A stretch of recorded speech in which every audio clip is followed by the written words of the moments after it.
राहुल एक दिन अपने पुराने घर के बगीचे में खुदाई कर रहा था जब उसने एक रहस्यमय संदूक पाया। संदूक के अंदर एक पुराना दर्पण और एक किताब थी।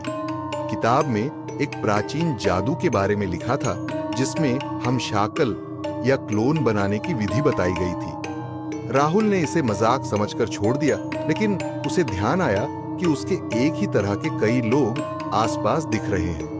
रात को राहुल ने उस दर्पण को अपने कमरे में रखा और उसकी किताब को पढ़ने की कोशिश की। जैसे ही उसने किताब में बताए गए मंत्र का जाप किया, दर्पण की सतह पर अजीब सी हलचल होने लगी और दर्पण से एक और राहुल बाहर आया। ये क्लोन हूबहू राहुल जैसा ही था, लेकिन उसकी आंखों में एक अजीब सी चमक थी। राहुल ने सोचा कि यह एक मजेदार प्रयोग हो सकता है, लेकिन जल्दी ही उसने महसूस किया कि क्लोन पूरी तरह से अलग था और उसकी इच्छाओं और इरादों में कोई समानता नहीं थी।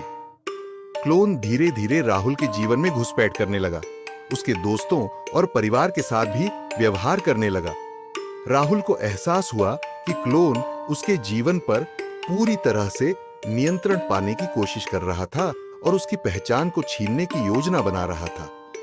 रात को राहुल ने दर्पण और किताब को जलाने का फैसला किया।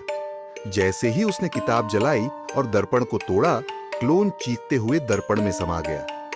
सुबह उठते ही राहुल ने देखा कि दर्पण और किताब गायब हो चुके हैं, लेकिन उसकी आत्मा अब भी भयभीत है।